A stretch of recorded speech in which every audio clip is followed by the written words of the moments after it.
പരിശുദ്ധ അമ്മയ്ക്കും ഈശോയ്ക്കും കോടാനുകോടി നന്ദി പറയുന്നു. എൻ്റെ പേര് സിജു കാശപ്പള്ളി. ഞാൻ അങ്കമാലിക്കടുത്ത് ചമ്പന്നൂർ സെൻറ് റീത്താസ് ഇടവകയിൽ നിന്നാണ് വരുന്നത്. പരിശുദ്ധ കൃപാസന മാതാവിലൂടെ ഈശോ ഞങ്ങളുടെ കുടുംബത്തിന് നൽകിയ മാനസാന്തരത്തിൻ്റെ രോഗസൗഖ്യത്തിൻ്റെ സാക്ഷ്യം നിങ്ങളുമായി പങ്കുവയ്ക്കുന്നതിന് വേണ്ടിയാണ് ഞങ്ങളുടെ കുടുംബം ഇവിടെ ആയിരിക്കുന്നത്. 2023 ഓഗസ്റ്റ് മാസം 6-ാം തീയതിയാണ് ഞാൻ കൃപാസനത്തിൽ വന്ന് ഉടമ്പടി എടുക്കുന്നത്. ഞാൻ ഉടമ്പടി എടുക്കാനുണ്ടായ ഒരു സാഹചര്യം, ഒരു പ്രധാന സാഹചര്യം 2020-21 കാലഘട്ടത്തിൽ ഞാൻ എൻ്റെ ചേച്ചിയുമായിട്ട് സംസാരിക്കുമ്പോൾ, എൻ്റെ ചേച്ചിയും കുടുംബവും അയർലൻഡിലാണ്, ഞാനും എൻ്റെ കുടുംബവും സ്വിറ്റ്സർലൻഡിലാണ് താമസിക്കുന്നത്. ഞാൻ ചേച്ചിയുമായിട്ട് സംസാരിക്കുമ്പോൾ ഞങ്ങളുടെ കോൺവെർസേഷൻ, ഞങ്ങളുടെ കമ്മ്യൂണിക്കേഷൻ, ആ ഒരു സംഭാഷണം അവസാനിക്കുന്നത് അപ്പച്ചൻ്റെ ആത്മീയവും ഭൗതികവുമായ ഒരു മാറ്റത്തിന് വേണ്ടി അങ്ങനെയുള്ള ഒരു ടോപ്പിക്കിൽ അവസാനിക്കുന്നത്. അങ്ങനെ ഞങ്ങൾ അതിനു വേണ്ടിയാണ് ഞാൻ കൃപാസനത്തിൽ വന്ന് ഉടമ്പടി എടുക്കുന്നതും കൃപാസനത്തിൽ വന്ന് ഇവിടെ നിയോഗങ്ങൾ സമർപ്പിക്കുന്നതും. ഓഗസ്റ്റ് മാസം ഞാൻ ഉടമ്പടി വെച്ചു. ഞാനും ചേച്ചിയും സംസാരിച്ച്, അപ്പോൾ നമ്മൾ എന്തെങ്കിലും ചെയ്യണം. അപ്പച്ചൻ ഒരു കാമൻ ക്വയറ്റായിട്ടുള്ളൊരു വ്യക്തിയാണ്, വളരെ ശാന്ത സ്വഭാവമാണ്. പക്ഷേ പെട്ടെന്ന് ദേഷ്യം വരും, ഷോർട്ട് ടെമ്പേർഡാണ് ചില സമയത്ത്. അതുപോലെ തന്നെ ചില പിടിവാശികളുണ്ട്. ആ കാലഘട്ടങ്ങളിൽ TV-ക്ക് അഡിക്റ്റഡ് ആയിരുന്നു. അപ്പച്ചൻ പള്ളിയിൽ പോകാൻ, കൊറോണയ്ക്ക് ശേഷം പള്ളിയിൽ പോകാൻ കുറച്ച് മടിയായിരുന്നു. അതുപോലെ തന്നെ അപ്പച്ചന് തണുപ്പ് വേണം, അമ്മച്ചിക്ക് തണുപ്പ് വേണ്ട. അപ്പോൾ ഒരാൾക്ക് AC വേണ്ട, ഒരാൾക്ക് AC വേണം, രണ്ടുപേരും 2 മുറിയിലാണ് കിടക്കുന്നത്. അങ്ങനെ ഇതിനെല്ലാത്തിനും എനിക്ക് ഒരു പരിഹാരം വേണം, ഒരു സൊല്യൂഷൻ വേണം. അതിനു വേണ്ടിയാണ് ഞാൻ ഈ കൃപാസന മാതാവിൻ്റെ നടയിൽ വന്ന് ഉടമ്പടി എടുത്ത് ആ 6 നിയോഗങ്ങളിൽ ആദ്യത്തെ നിയോഗമായിട്ട് ഞാൻ എഴുതുന്നത്. ആ നിയോഗം എഴുതി, സ്നേഹമുള്ളവരെ, 4-ാമത്തെ മാസം മുതൽ അപ്പച്ചനിൽ മാറ്റങ്ങൾ കണ്ടു തുടങ്ങി. അമ്മച്ചി വിളിച്ച് പറയും അപ്പച്ചൻ്റെ ഓരോ കാര്യങ്ങൾ. ഞങ്ങളുടെ വീടിനടുത്ത് വിൻസെൻഷൻ സഭയുടെ ഹൗസുണ്ട്, അവിടെ വൈദികരുണ്ട്. അപ്പച്ചൻ അവിടെ പോയി കുമ്പസാരിക്കുന്നു. ഞങ്ങളുടെ ഇടവപ്പള്ളിയിൽ വെള്ളിയാഴ്ച വൈകിട്ടാണ് കുർബാന, നൊവേനയുണ്ട്, ആരാധനയുണ്ട്. അപ്പച്ചൻ അതിൽ പങ്കെടുക്കുന്നു. പള്ളി ഞായറാഴ്ചകളിൽ കുർബാനയ്ക്ക് പോകുന്നു. ഇങ്ങനെ ഒരുപാട് മാറ്റങ്ങൾ വന്നു, ഒരുപാട് മാറ്റങ്ങൾ ഞങ്ങൾ കണ്ടു. അപ്പോൾ ഞങ്ങൾക്ക് കുടുംബത്തിന് വളരെയധികം സന്തോഷമായി. ഞാൻ ചേച്ചിയുമായിട്ട് സംസാരിക്കുന്ന സമയത്ത് ഞങ്ങൾ പരസ്പരം പറഞ്ഞു, കൃപാസന മാതാവ് ഇടപെട്ട് തുടങ്ങി. അതോടൊപ്പം തന്നെ ഒരു സെൻറ്റൻസും കൂടി ഞാൻ ആഡ് ഓൺ ചെയ്തു ഞങ്ങളുടെ കോൺവെർസേഷനിൽ. ജോസഫ് അച്ഛൻ ഇവിടെ ഉടമ്പടി ധ്യാനത്തിൽ മിക്കപ്പോഴും പറയുന്നതാണ്, മാതാവ് ഇടപെട്ട് തുടങ്ങിയോ അടുത്തതായി വരുന്നത് ഒരു വലിയ വേദനയായിരിക്കും ചിലപ്പോൾ. അങ്ങനെ ഞങ്ങളുടെ കുടുംബത്തിലും സംഭവിച്ചു. അപ്പച്ചനിൽ ഈ മാറ്റങ്ങൾ വരുന്നത് 2024 ഫെബ്രുവരി മാസത്തിലാണ്. 2024 മാർച്ച് മാസം 22-ാം തീയതി അപ്പച്ചനും അമ്മച്ചിയും പള്ളിയിൽ പോയി കുർബാന കഴിഞ്ഞ് വീട്ടിൽ വന്ന് കുടുംബ പ്രാർത്ഥനയും കഴിഞ്ഞ് അപ്പച്ചൻ എന്നെയും ചേച്ചീനെ അന്വേഷിക്കാൻ തുടങ്ങി. അത് കഴിഞ്ഞ് ഓരോ മുറികളിൽ കയറിയിട്ട് കബോർഡുകൾ തുറന്ന് ഡോക്യുമെൻറ്റ്സ് ഒക്കെ എടുക്കാൻ തുടങ്ങി. അങ്ങനെ ഒരിക്കലും കാണാത്ത ഒരു പെരുമാറ്റ രീതി. പിറ്റേ ദിവസം, തൊട്ടടുത്ത ദിവസം തന്നെ അപ്പച്ചനെ ഹോസ്പിറ്റലിൽ കൊണ്ടുപോയി എല്ലാ ടെസ്റ്റും ചെയ്തു. അവസാനം CT സ്കാൻ ചെയ്തു. ഡോക്ടർ കൺഫേം ചെയ്തു അപ്പച്ചന് മൈൽഡ് സ്ട്രോക്കാണ്. ഈ ന്യൂസ് അപ്പം തന്നെ എനിക്ക് കിട്ടി. ഞാൻ ഓഫീസിലായിരിക്കുന്നത്. ഞാൻ ഓഫീസിൽ നിന്ന് പയ്യെ വീട്ടിലേക്ക് ചെന്നു. വീട്ടിലൊരു കൃപാസന മാതാവിൻ്റെ സ്റ്റാച്യു ഉണ്ട്. ആ സ്റ്റാച്യുവിൻ്റെ മുമ്പിൽ ഞാൻ പോയി നിന്നു. സാധാരണ ഉടമ്പടി എടുക്കുന്നതിന് മുമ്പാണെങ്കിൽ എന്തെങ്കിലുമൊക്കെ പറയുന്നതാണ് പരാതികളായിട്ട്. പക്ഷേ ഈ തവണ പരാതിയൊന്നും പറഞ്ഞില്ല. കൃപാസന മാതാവിൻ്റെ ആ സ്റ്റാച്യുവിൻ്റെ മുൻപിൽ ഞാൻ പോയി നിന്നു. ഞാൻ എന്നിട്ട് അമ്മയോട് പറഞ്ഞു, അപ്പച്ചനിലെ ആത്മീയവും ഭൗതികവുമായ കുറച്ച് മാറ്റങ്ങൾക്ക് വേണ്ടി അമ്മയുടെ നടയിൽ വന്ന് ഉടമ്പടി എടുത്ത് ആദ്യത്തെ നിയോഗം ആയിട്ട് ഞാൻ എഴുതി. അമ്മ ഒരു സ്ട്രോക്കിലൂടെയാണ് എൻ്റെ അപ്പൻ്റെ ഈ മാറ്റങ്ങൾ കൊണ്ടുവരുന്നതെങ്കിൽ എനിക്ക് സന്തോഷമേ ഉള്ളൂ. ഞാൻ ഉടമ്പടി ജീവിതത്തിലൂടെ മുന്നോട്ട് പോകുന്ന വ്യക്തിയാണ്. ഉടമ്പടി കാര്യങ്ങൾ കൃത്യമായിട്ട് ചെയ്യുന്ന വ്യക്തിയാണ്. അന്ന് തന്നെ പിറ്റേ ദിവസം ഞാൻ ഡോക്ടറെ വിളിച്ചു. ഡോക്ടറായിട്ട് സംസാരിച്ചപ്പോൾ ഡോക്ടർ പറഞ്ഞു, 6 ദിവസം ഇവിടെ ലിറ്റിൽ LF ഹോസ്പിറ്റലിലാണ് അങ്കമാലിൽ. 6 ദിവസം ഇവിടെ അപ്പച്ചൻ കിടക്കണം. നിങ്ങൾ 6-ാം ദിവസം അപ്പച്ചനെ ഡിസ്ചാർജ് ചെയ്യുന്നത് കണ്ടു വന്നാൽ മതി. അന്ന് ടിക്കറ്റ് ബുക്ക് ചെയ്ത് കാരണം അപ്പച്ചൻ ഇത്തിരി വയലൻ്റ് ആ ബിഹേവിയറിലേക്ക് പോയിക്കൊണ്ടിരിക്കുക. കാരണം ഈ സ്ട്രോക്ക് വന്നത് ബ്രെയിനിൽ സ്റ്റെമ്മും തലാമസ് എന്ന് പറഞ്ഞ 2 ഏരിയയിലാണ്. അതൊന്ന് മെമ്മറീനെ അഫക്റ്റ് ചെയ്യുന്ന ഒരു ഏരിയ ആണ്. അപ്പോൾ ആ ബ്ലീഡിങ് ഉള്ളത് കൊണ്ട് അപ്പച്ചൻ ആ വയലൻ്റ് ബിഹേവിയറിലേക്ക് പോകുന്നത്. ഞാൻ അവിടുന്ന് ബുക്ക് ചെയ്തു. അപ്പച്ചനെ 6-ാം ദിവസം ഡിസ്ചാർജ് ചെയ്തു. അപ്പച്ചൻ വീട്ടിലേക്ക് വരുന്നത് ഒരു പെസഹ വ്യാഴാഴ്ചയാണ്. അന്ന് വൈകുന്നേരം ഞാനും എത്തി. ദുഃഖ വെള്ളിയാഴ്ചയും ദുഃഖ ശനിയാഴ്ചയും അപ്പച്ചൻ ശാന്തനായിരുന്നു. പക്ഷേ ഈസ്റ്റർ ഞായർ പിറ്റേ ദിവസം തിങ്കളാഴ്ചയും രാത്രിയും പകലും അപ്പച്ചൻ 1 മിനിറ്റ് പോലും ഉറങ്ങിയിട്ടില്ല. 1 മിനിറ്റ് പോലും ഉറങ്ങാതെ ആയിക്കഴിഞ്ഞപ്പോൾ അപ്പോൾ ഡോക്ടർ പറഞ്ഞായിരുന്നു, നിങ്ങൾ എന്തും പ്രതീക്ഷിച്ച് പോയാൽ മതി. അന്ന് തിങ്കളാഴ്ച ഉച്ച കഴിഞ്ഞ് ഒരു വൈകുന്നേരം 5 മണി ആയപ്പോഴേക്കും അപ്പച്ചൻ്റെ ബിഹേവിയർ ടോട്ടലി ചേഞ്ചായി. കൺട്രോൾ ചെയ്യാൻ പറ്റാത്ത അവസ്ഥ.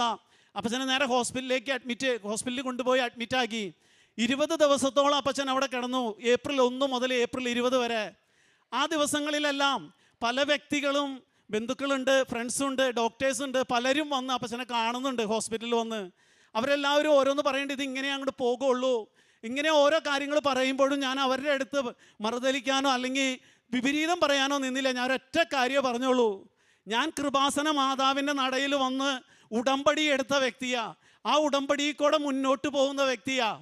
അതിലൊരു മാറ്റവും ഇല്ല. ഇതൊരു പരീക്ഷണോ, ഈ പരീക്ഷണത്തിൽ ഞങ്ങൾക്ക് വിജയിച്ചേ മതിയാകൂ. അതാ ഞാൻ ഓരോരുത്തരോടും പറഞ്ഞുകൊണ്ടിരുന്നത്.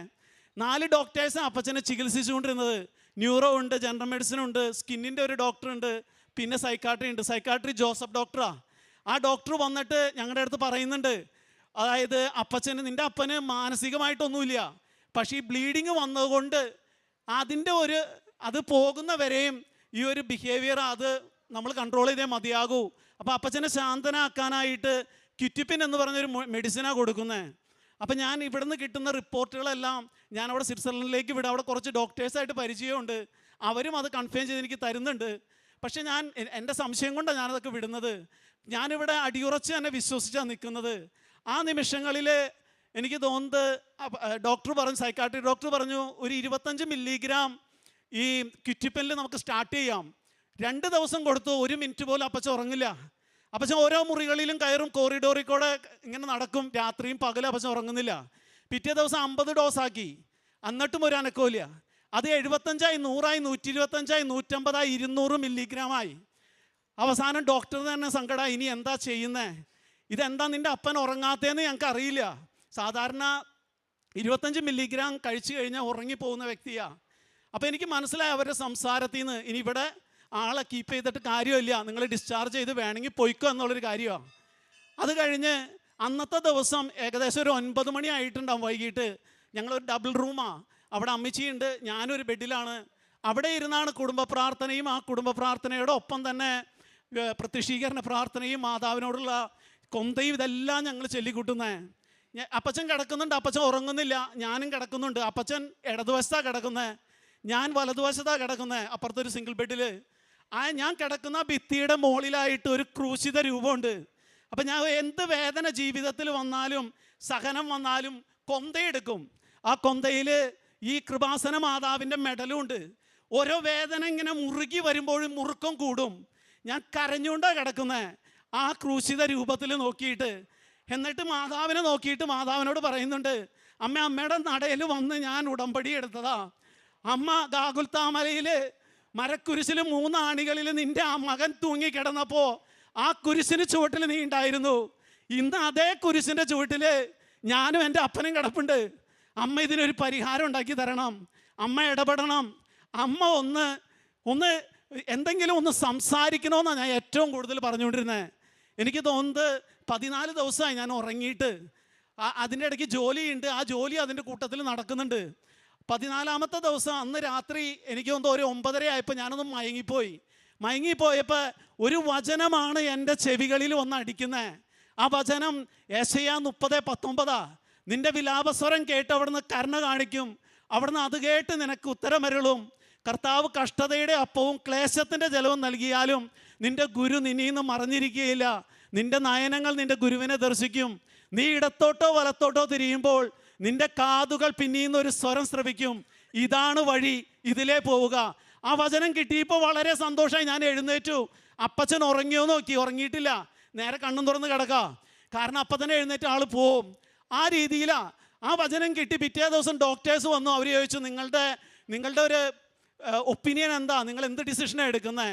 ഞാൻ പറഞ്ഞു 2 ദിവസം കൂടി എനിക്ക് വേണം. ഞാൻ മാതാവിനോട് ചോദിച്ചിട്ടേ ഈ 2 ദിവസം ചോദിക്കുന്നത്. ഈ 2 ദിവസത്തിനുള്ളിൽ മാതാവ് എന്തെങ്കിലും എനിക്ക് തരുമെന്ന് എനിക്ക് ഉറപ്പാണ്, അടുത്തൊരു ഗൈഡൻസ് തരുമെന്ന്. പിറ്റേ ദിവസം ഇതുപോലെ തന്നെ കുടുംബ പ്രാർത്ഥന കഴിഞ്ഞ് ഞാൻ കിടന്നു.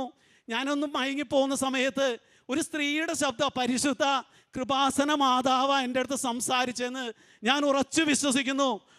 ഒരു സെൻറ്റൻസാണ് എൻ്റെ ചെവിട്ടിലേക്ക് വരുന്ന, ഒരു സ്റ്റേറ്റ്മെൻറ്റ് പോലെ. നിനക്കൊരു വൈദികനെ വേണം, ഡെലിവറൻസ് പ്രയർ നടത്തുന്ന ഒരു വൈദികനെ വേണം. ഈ 2 സെൻറ്റൻസാണ് കിട്ടുന്നത്. പിറ്റേ ദിവസം ഡോക്ടേഴ്സ് വന്നു. ഞാൻ പറഞ്ഞു, നാളെ ഞങ്ങൾ ഡിസ്ചാർജ് ആയിക്കോളാം. അതിൻ്റെ ഇടയ്ക്ക് ഞാൻ ഒരു വൈദികനെയും കണ്ടെത്തി. ഞങ്ങൾ വീട്ടിലേക്ക് പോയി. വീട്ടിൽ ചെന്നു. അപ്പച്ചൻ ആ വയലൻറ്റ് ബിഹേവിയർ കണ്ടിന്യൂ ചെയ്യുന്നു. അന്ന് രാത്രി എൻ്റെ പെങ്ങളും വന്നു. ഞങ്ങൾ 2 പേരും ഉണ്ട്. അപ്പച്ചനെ അവർ 2 പേരും ഒരു മുറി കയറി, അമ്മച്ചിയും പെങ്ങളും ഒരു മുറി കയറി വാതിലടച്ചു, കാരണം പേടിയായിട്ട്. ഞാനവിടെ ഉണ്ട്. അത് കഴിഞ്ഞാൽ അന്ന് രാത്രി പിറ്റേ ദിവസം ഒരു ഉച്ച കഴിഞ്ഞപ്പോൾ ഈ വൈദികൻ വന്നു. വൈദികൻ ഒരു ഡെലിവറൻസ് പ്രയർ നടത്തി. വൈദികൻ പോയി. അന്ന് രാത്രി മുതൽ 200 മില്ലിഗ്രാം ക്വിറ്റിപ്പിൻ കഴിച്ചിട്ടും ഉറങ്ങാത്ത എൻ്റെ അപ്പച്ചൻ ഉറങ്ങാൻ തുടങ്ങി. അതിന് 4 ദിവസങ്ങൾക്ക് ശേഷം ഞാൻ ഈ കൃപാസനത്തിൽ അപ്പച്ചൻ്റെ ഫോട്ടോയുമായിട്ട് വന്നു. ആശുപത്രി കിടക്കുന്ന ഫോട്ടോയുമായി ഞാനിവിടെ കയറി വരുന്ന ആ സമയം എനിക്ക് മുല്ലപ്പൂവിൻ്റെ ഒരു സുഗന്ധാഭിഷേകം ഉണ്ടായിരുന്നു ഇവിടെ വെച്ച്. ഞാൻ പലരെയും നോക്കി, ആരുമില്ല. അപ്പോൾ മാതാവ് കൂടെ ഉണ്ടെന്നുള്ള കാര്യം ഒന്നും കൂടി ഉറപ്പിച്ചു.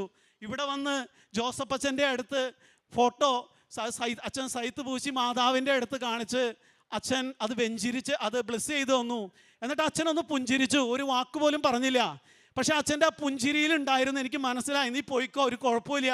ഞാൻ തിരിച്ച് വീട്ടിൽ ചെന്ന് അന്ന് മുതൽ അപ്പച്ചൻ്റെ ആ വയലൻറ്റ് ബിഹേവിയർ മാറാൻ തുടങ്ങി, പ്രിയപ്പെട്ടവരെ. അത് കഴിഞ്ഞിട്ട് ഞാൻ തിരിച്ചു പോയി. 3 മാസം കഴിഞ്ഞപ്പോൾ വീണ്ടും വന്നു. അന്ന് അപ്പച്ചനെയും കൊണ്ട് ഇവിടെ വന്നു. ഇവിടെ ഈ ആൾത്താരയിൽ ഇരുത്തി നിന്ന് അപ്പച്ചനെ ജോസഫ് അച്ഛൻ ബ്ലെസ് ചെയ്ത് എല്ലാം കഴിഞ്ഞ് തിരിച്ചു പോയി. അപ്പച്ചൻ്റെ അസുഖം പൂർണ്ണമായിട്ടും എല്ലാ അസുഖങ്ങളും അപ്പച്ചന് മാറിക്കിട്ടി. ഇപ്പോൾ ചെറുതായിട്ടൊരു ഓർമ്മക്കുറവുണ്ട്, ചെറിയ. അത് ചില സമയത്ത് അത് മാത്രമേ ഉള്ളൂ. ഞാൻ പരിശുദ്ധ അമ്മയുടെ നടയിൽ ഒരു ഉടമ്പടി എടുത്ത് ആ ഉടമ്പടിയിലെ ആദ്യത്തെ നിയോഗം അപ്പച്ചന് വേണ്ടി എഴുതി. അമ്മ അത് മാറ്റിയെടുക്കാൻ കണ്ടത് ഒരു മൈൽഡ് സ്ട്രോക്കാണ്. ആ മൈൽഡ് സ്ട്രോക്കിലൂടെ എല്ലാം മാറിക്കിട്ടി എന്നാ എനിക്ക് പറയാൻ പറ്റുള്ളൂ. മിക്ക ദിവസവും അപ്പച്ചൻ പള്ളിയിൽ പോവും, അതുപോലെ തന്നെ കുമ്പസാരിക്കാൻ പോവും, അതുപോലെ തന്നെ TV ഓൺ ചെയ്ത് അവിടെ ഇട്ടുണ്ടെങ്കിൽ പോലും ആ വഴിക്ക് നടന്നു പോകും, അല്ലാണ്ട് ആ വഴിക്ക് അതിലേക്ക് തിരിഞ്ഞു നോക്കില്ല. അതുകൂടാതെ ഇവർ 2 പേരും 2 മുറിയിലാണ്, കാരണം ഈ AC-യുടെ പ്രശ്നമുള്ളതുകൊണ്ട്. ഇന്ന് 2 പേരും ഒരു മുറിയിലാണ്. പരിശുദ്ധ അമ്മയ്ക്കും ഈശോയ്ക്കും കോടാനുകോടി നന്ദി പറഞ്ഞുകൊണ്ട് ഇതാണ് എൻ്റെ 1ാമത്തെ സാക്ഷ്യം. 2ാമത്തെ സാക്ഷ്യം എൻ്റെ മകനാ. എനിക്ക് 3 കുട്ടികളാണ്. അവൻ ചെറുപ്പത്തിലേ മുതൽ അവന് ചില വാക്കുകൾ പ്രൊനൗൺസ് ചെയ്യാനും അതുപോലെ സെൻറ്റൻസുകൾ പറയാനും കുറേ ബുദ്ധിമുട്ടുണ്ടായിരുന്നു. അപ്പോൾ ഇവിടെ ഉടമ്പടി എടുത്തപ്പോൾ 2ാമത്തെ നിയോഗമായിട്ട് വെച്ചത് ഈ ഒരു കാര്യമോ, മകൻ്റെ കാര്യമോ. അപ്പോൾ ഇവിടുന്ന് ഞാൻ ഉടമ്പടി എടുത്ത് തിരിച്ചു പോയി. എല്ലാ ദിവസവും കുടുംബ പ്രാർത്ഥന കഴിഞ്ഞ് പ്രത്യക്ഷീകരണ പ്രാർത്ഥന ഉടമ്പടി പ്രാർത്ഥനയൊക്കെ ചൊല്ലിക്കഴിയുമ്പോൾ എല്ലാവരുടെയും നെറ്റിയിൽ ഉടമ്പടി തൈലം പൂശിക്കൊടുക്കും, അതുപോലെ തന്നെ തേനും ഉപ്പും കൊടുക്കും. പക്ഷെ ഇവൻ്റെ നാവിൽ മാത്രം ഞാൻ ആ തൈലം കുരിശാകൃതിയിൽ കുരിശായി വരച്ചിട്ട് പറയും, അമ്മ ഇവൻ്റെ നാവിൻ്റെ കെട്ടഴിക്കണേ എന്ന് പറഞ്ഞ് പ്രാർത്ഥിക്കും. അത്രയും ചെയ്തോളൂ. അത് കഴിഞ്ഞപ്പോൾ അവന് ഒരുപാട് ഇമ്പ്രൂവ് ആയി ആൾ. ഇനിയും പൂർണ്ണമായിട്ടും അമ്മ മാതാവ് സൗഖ്യം നൽകുമെന്ന് ഞാൻ ഉറച്ചു വിശ്വസിക്കുന്നു. കാരുണ്യ പ്രവർത്തികളായിട്ട് ഞാൻ ചെയ്യുന്നത്, ഞങ്ങൾ ഇവിടുന്ന് പത്രം കൊണ്ടുപോകും, ജർമ്മനും ഇംഗ്ലീഷും മലയാളവും കൊണ്ടുപോകാറ്. ഞങ്ങൾ കുടുംബമായിട്ടാണ് ഓരോ വീടുകളിലും പോവാറ്. ഭാര്യ ഉണ്ടാവും, 3 മക്കളും ഉണ്ടാവും, ഞാനും ഉണ്ടാവും. അങ്ങനെ ഞങ്ങൾ പത്രം കൊടുക്കാറ്. ഇവിടെ നിന്ന് നേർച്ച വസ്തുക്കൾ കൊണ്ടുപോകാറുണ്ട്, അത് എല്ലാ മക്കൾക്കും കൊടുക്കാറുണ്ട്. അതുപോലെ തന്നെ കുറച്ച് നേഴ്സുമാരെ കുറേ വർഷങ്ങളായിട്ട് ചെയ്യുന്നതാണ്, പഠിപ്പിക്കുന്നുണ്ട് കുറേ നേഴ്സുമാരെ. അതുപോലെ തന്നെ ഡയാലിസിസ് കുറച്ച് പേഷ്യൻസിനും അതുപോലെ ക്യാൻസർ പേഷ്യൻസിനും അങ്ങനെ ചാരിറ്റി പോലെ അത് ചെയ്യുന്നുണ്ട്. പിന്നെ ഇത് കൂടാതെ എനിക്ക് ചെയ്യാൻ ഈ കൃപാസനത്തിൽ വന്ന ഉടമ്പടി എടുത്ത് ബൈബിൾ വായിക്കുന്ന കാര്യം ഇതെല്ലാം ആഴപ്പെട്ടു പോയി. ഒരു അരമണിക്കൂർ ആദ്യമൊക്കെ വായിച്ചുകൊണ്ടിരുന്നത്, പിന്നെ അത് നീണ്ടു പോകാൻ തുടങ്ങി, നമ്മൾ ആഴത്തിൽ പഠിക്കാൻ തുടങ്ങി. അങ്ങനെയുള്ള അനുഭവങ്ങൾ ഉണ്ടായിട്ടുണ്ട്. പിന്നെ പ്രത്യേകമായിട്ടും ഞാൻ ചെയ്യുന്നൊരു കാര്യം ആത്മാക്കൾക്ക് വേണ്ടിയുള്ളൊരു പ്രാർത്ഥനയാണ്. അതിന് ഞാൻ എന്താ ചെയ്തതെന്ന് വെച്ചാൽ, ഞാൻ സ്വിറ്റ്സർലൻഡിൽ 2 അച്ഛന്മാരെ കണ്ടുപിടിച്ചു. അവിടെ പഠിക്കാൻ വരുന്ന അച്ഛന്മാരുണ്ട് PhD ചെയ്യാനായിട്ട്. ആ വൈദികരോട് ഞാൻ പറഞ്ഞു, ഞാൻ നിങ്ങൾക്ക് കുർബാന പണം തരാം. എനിക്ക് 4-5 ദിവസം 5 കുർബാന മിനിമം ഒരാഴ്ചയിൽ എനിക്ക് നിങ്ങൾ ചെല്ലണം. അങ്ങനെ മൊത്തം 10 കുർബാന. ഈ 10 കുർബാന നിങ്ങൾ ചെല്ലുക. ഞാൻ ആ ദിവസം അതിൻ്റെ ഒരു ലിസ്റ്റ് ഞാൻ അഡ്വാൻസ് ആയിട്ട് കൊടുക്കും അവർക്ക്. അതിൻ്റെ ഇൻറ്റൻഷനും എഴുതും. ആ ഇൻറ്റൻഷൻ ശുദ്ധീകരണ സ്ഥലത്തിൽ പ്രാർത്ഥിക്കാൻ ആരോരുമില്ലാത്ത ആത്മാക്കൾക്ക് വേണ്ടിയാണ് അത് ചെയ്യുന്നത്. ചില സമയത്ത് ആ ഇൻറ്റൻഷൻ മാറും. ഇപ്പോൾ ഈ അഹമ്മദാബാദിലൊരു ഫ്ലൈറ്റ് വീണു. അപ്പോൾ 260 പേര് ആ ആത്മാക്കൾക്ക് വേണ്ടിയാണ് ആ ആഴ്ചയിലത്തെ കുർബാന കാഴ്ചവെക്കുന്നത്. അപ്പോൾ ഇവർക്ക് വേണ്ടി കാഴ്ചവെക്കുകയും ചെയ്യും. അതുപോലെ തന്നെ അന്നത്തെ കുർബാന ഞാൻ കാണുകയും ചെയ്യും. ഉപവസിച്ചുകൊണ്ടായിരിക്കും ചെയ്യുന്നത്. ഇതാണ് കാരുണ്യ പ്രവൃത്തികളായിട്ടും ചെയ്യുന്നത്. പ്രത്യേകിച്ചും പരിശുദ്ധ അമ്മയും ഈശോയും ഞങ്ങളുടെ കുടുംബത്തിന് നൽകിയ എല്ലാ അനുഗ്രഹങ്ങൾക്കും കോടാനുകോടി ഒരുപാട് നന്ദി പറഞ്ഞുകൊണ്ട് ഞാൻ നിർത്തുന്നു. ബാറൂക്ക് 4:28-29 തിരുവചനങ്ങൾ. ദൈവത്തിൽ നിന്ന് അകലാൻ കാണിച്ചതിൻ്റെ 10 ഇരട്ടി തീഷ്ണതയോടെ തിരിച്ചു വന്ന് അവിടുത്തെ തേടുവിൻ. എന്തെന്നാൽ നിങ്ങളുടെ മേൽ ഈ അനർത്ഥങ്ങൾ വരുത്തിയവൻ തന്നെ നിങ്ങൾക്ക് രക്ഷയും നിത്യാനന്ദവും നൽകും. സിജു കൊച്ചാപ്പള്ളി എന്ന ഈ സഹോദരൻ തൻ്റെ മകനോടും പിതാവിനോടുമൊപ്പം മകനും പിതാവിനും ലഭിച്ച ഓരോ ദൈവാനുഭവങ്ങളെ, അനുഗ്രഹങ്ങളെ അമ്മ മാതാവിൻ്റെ ഈ തിരുവെളുത്താരയിൽ സാക്ഷ്യപ്പെടുത്തുകയാണ്. സഹോദരൻ ആദ്യം തൻ്റെ പിതാവിൻ്റെ മാനസാന്തരത്തിനും രോഗസൗഖ്യത്തിനുമുള്ള അനുഭവങ്ങളെയാണ് നമ്മോട് പങ്കുവച്ചത്. വളരെ വ്യക്തമായി ദൈവാത്മാവിൻ്റെ പ്രചോദനമുള്ള വാക്കുകളിൽ അപ്പച്ചൻ്റെ ജീവിതം എങ്ങനെ പരിവർത്തനപ്പെട്ടുവെന്ന്, അമ്മ മാതാവിൻ്റെ ഉടമ്പടിയിലൂടെ സ്വഭാവത്തിലെങ്ങനെ മാറ്റം വന്നുവെന്ന്, ആത്മീയ ജീവിതം എങ്ങനെ ബലപ്പെട്ടുവെന്ന് സഹോദരൻ പറയുന്നുണ്ട്. ഈ കുടുംബത്തിന് ലഭിച്ച ഈ എല്ലാ നന്മകളെ ഓർത്ത് നമുക്ക് നന്ദി പറയാം. നമ്മുടെ ജീവിതങ്ങളെയും ജീവിത വിഷയങ്ങളെയും അമ്മയുടെ കരങ്ങളിലേക്ക് നമുക്ക് ഏൽപ്പിച്ചു കൊടുക്കാം. നമുക്ക് തിരുത്തുവാനാവാത്തത്, നമുക്ക് പരിഹാരമില്ലാത്തത് ദൈവസന്നിധിയിൽ നിശ്ചയമായും പരിഹാരമുണ്ട്. ഡോക്ടർമാർക്ക് മരുന്നില്ലാത്തത്, ചികിത്സയില്ലാത്തത്, പേരറിയാത്ത രോഗത്തിന് ദൈവത്തിൻ്റെ കരങ്ങളിൽ സൗഖ്യമുണ്ട്. അതിൻ്റെ സാക്ഷ്യമാണ് ഈ മകൻ ഈ അപ്പനെയും മകനെയും ചേർത്ത് നിർത്തിക്കൊണ്ട് നമ്മളോട് പങ്കുവയ്ക്കുക. എല്ലാത്തിനും അമ്മ മാതാവിനും തിരുക്കുമാരനും നന്ദി പറഞ്ഞ് കരങ്ങളടിച്ച് ഈ സാക്ഷ്യം നമുക്ക് സമർപ്പിക്കാം.